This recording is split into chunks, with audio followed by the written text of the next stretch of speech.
When I spit bars in a rave, man, I go hard like Santan. Video went around of all the footballers saying who their favourite footballer was. So let's do it between us in it. Who's your favourite footballer of all time? Who's the favourite player from your team of all time?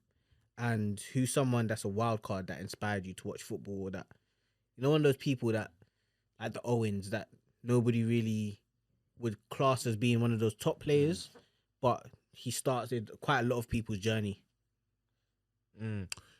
My favourite player was probably Zidane.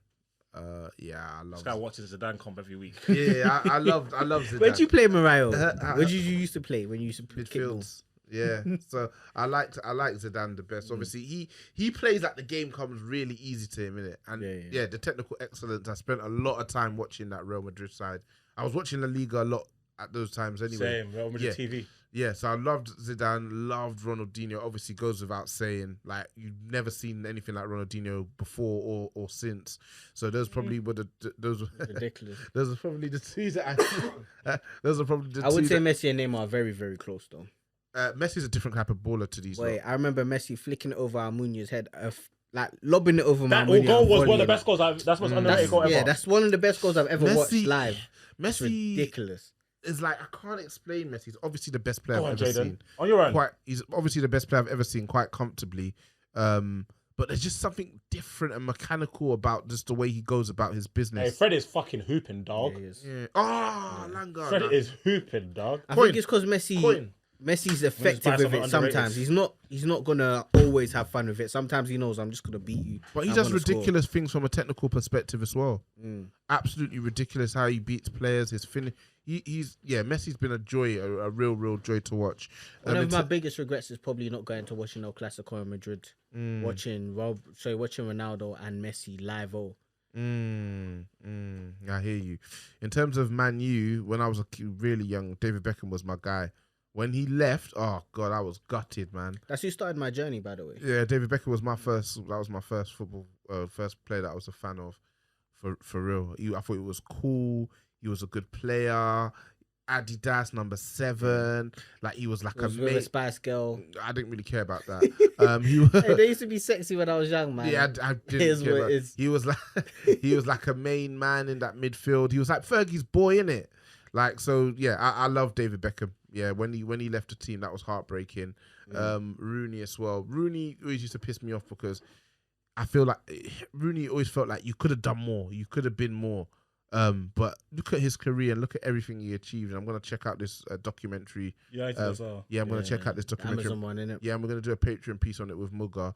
But Rooney was, again, what a player. What a player to watch his whole career. And even though it didn't maybe end as nicely as we would have liked it to, at his pomp, he was an absolute monster to watch. And then you've got them random, like, foreign players that you'd see in the Champions League, like, couple of games a season. You got guys like Aymar. I love Pablo. I was just about to say Aymar. I love Pablo Aymar. I thought he was a hooper. Palme was a hooper as well. Yeah, in the same vein. Cold. Nice. I love Rosicky. I love Thomas Rosicky at Dortmund. I remember the day Arsenal signed Rosicky for like 7-8 million, however much they signed him. We signed Carrick for like 16-20 million. And I remember I was fuming. I was like, why didn't we let Arsenal sign Rosicky? We signing this Michael Carrick guy. But obviously, look what Carrick went on to achieve. So, yeah, when it comes to the game, those are some of my fondest memories, I guess. How about you guys? Me, favourite player ever, Neymar. He's now gone over. Ronaldinho is my favourite player ever. Neymar, definitely. He just makes the game so fun. Favourite player for my team, Rooney. Pogba's close.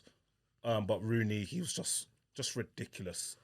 Awesome player, genius. And then the match, genius, Sancho. Athletic, could score goals. People think that Rooney's goal scoring record is way below what he should have. But when Rooney actually focused, when Rooney actually focused on goal scoring, he was a clappers, and he's actually one of the best finishers. It was a period. Rooney, when Rooney goes through on goal, he's scoring, and he's always doing the same finish. Oh, I'm gonna go far post. Nope, whip it near post. Hold that. And then in terms of the wild cards, one of my favourite players ever, Roman Riquelme. Absolute hooper. Crazy. I loved Arshavin before he went to Arsenal. Yeah, remember that Euros that with Russia? I love Zhao Quinn. Of course, Ronaldinho was up there. Yeah. Shearer when I was really young, because he used to score bare goals. Did you? Yeah, that I like. fixture. You know, I really liked as well. I like Kaka.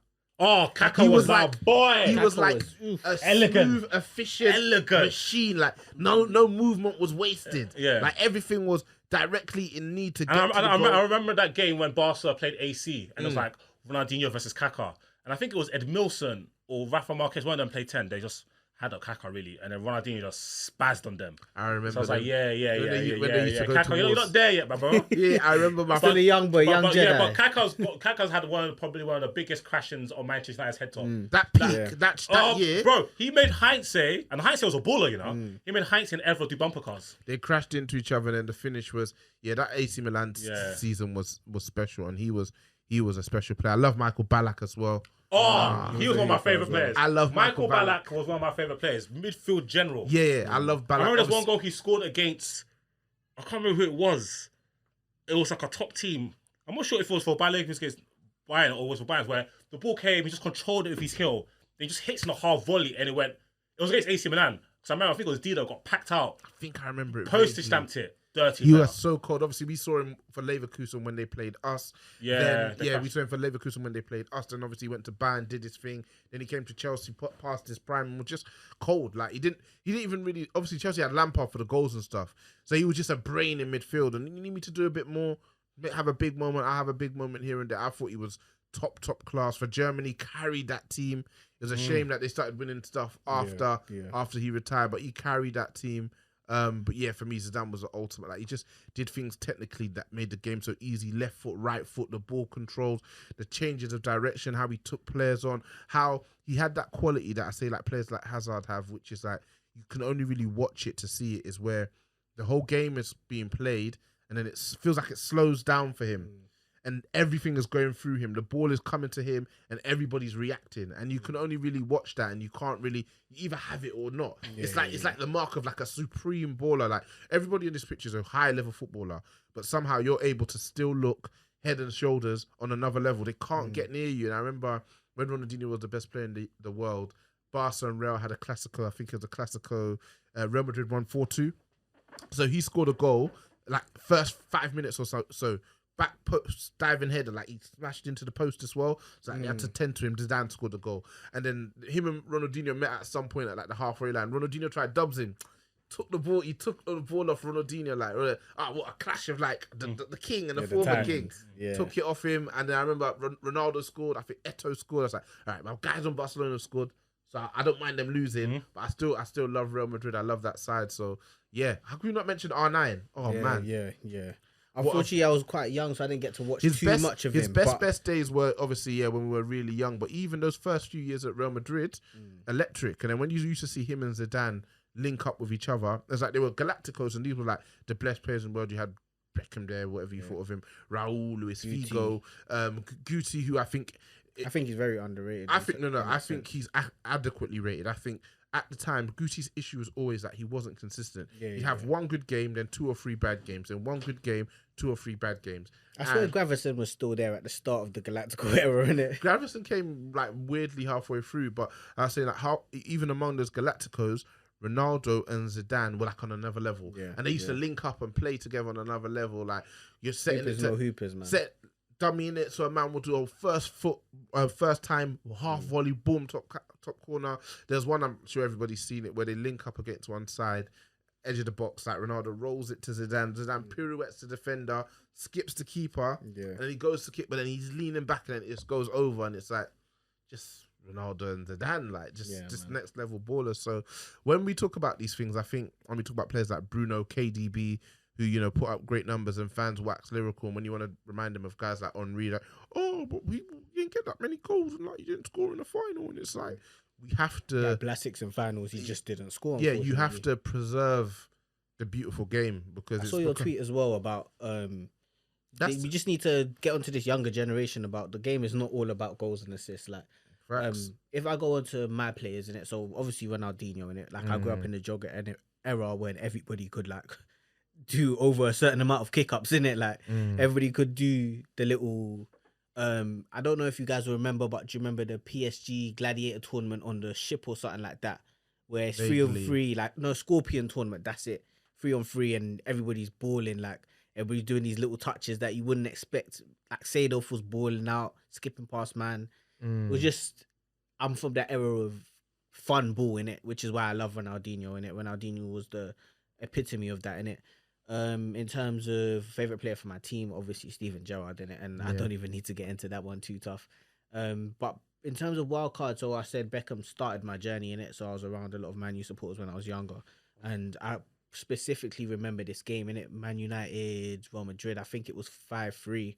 5-4. Ronaldo gets the hat trick, but Beckham scores a crazy free kick, fam, and then he leaves the summer after, and I was like, nah, like, fuck Fergie. I was on joints, like, fuck Fergie. But Beckham was an amazing player in it. Away from all of the, I guess, the lights and the iconic moments he's had off the pitch, on the pitch, he was absolutely technically great. She had some very iconic moments on the pitch as well, man. Yeah, man. Even like the free kick to take England to the World Cup. Exactly. Like, so late, so clutch. He was a baller. Also, I used to, before all of the madness that he did, I used to love Robinho, man. Like, I love saucy players in it, and Robinho. I used to watch Sonny Robinho. Like, he was so silky. The steps were ridiculous. Like, he was essentially Santos's golden boy before Neymar, innit? Yeah. And at Santos, he used to take the absolute piss. I used to love Philip Lahm as well. Philip Lahm. I used to be a fullback in secondary school, innit? So just being accustomed to watching Philip Lahm and Danny Alves is that the hoopers of fullbacks, and hopefully Trent can get on that level at some point. But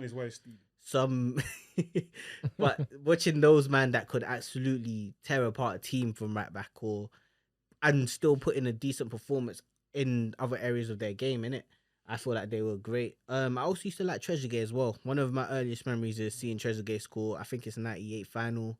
No, scoring the winner. 2002 against Italy. Euros 2002. That's one of my first memories of watching ball in it. So yeah, he's definitely up there for me. Yeah, those are the memories, man. You don't forget them, man. And my favorite Ronaldinho memory will always be that goal he scored against Chelsea. Touch. Oh nah, we all went to the playground and started doing this. Jose Mourinho tried to they muddied the pitch in it, so Barcelona couldn't play their. They won that game though. They won that game. They did win the game, and was it 2-1? Yeah, when Messi got Del Horno sent off. Yeah, that's what Messi. That was Messi at 16. No, that was a different game. That was the Messi Del Horno game. No, the game they muddied the pitch was the Messi Del Horno game. Yeah, the other game was they got knocked out. They didn't muddy the pitch that game. They did a little. Do you know? I don't even remember the game too much. I just remember the gold kit. The 4-2 game when they had the gold kit. Yeah, I remember the gold kit as well. I swear they did. I know the twitch in the game where Messi got sent off was shocking. Yeah, shocking. They hadn't relayed it. But I'm sure even in that game where they beat them, they fungied with they hadn't relayed it. Yeah, they did. It's too funny, bro. You gotta do what you gotta do. But imagine your manager says to you, they're peak guys. So I'm gonna have to mess with you. You got hoopers on your team. You can't play that. You can't play that. You can't beat them at football. So I'm gonna have to get dirty with it. Ronaldinho had his ridiculous, and it's like the genius to even think of that. No, in that moment, it is crazy. One of my favorite Ronaldinho moments against even in their home against Chelsea, just running. Terry tries to barge him. He just sat Terry down. Yeah. He was strong as an ox. He was strong as an ox, man. I remember I watched that season that he came, and they had Edgar Davids in it. Edgar Davids had left Juventus, and he came to Barcelona on loan. And between those two, because I think before they came, between those two, they transformed Barcelona, man. And then they finished second in the season, in the league. And from there, it was just strength to strength, man. And Deco came to join them. Zieto came from Mallorca to join them. Ludovic Juli, who from Monaco was Juli was cold. The brain of the side, like the number 10, became third man run for Barca. Just stretch the pitch for us. So now we've seen all the greats, man. So we have to do our job to preserve their legacy, man, and make sure guys like this guy Bruno Fernandes are not leaving with something, man.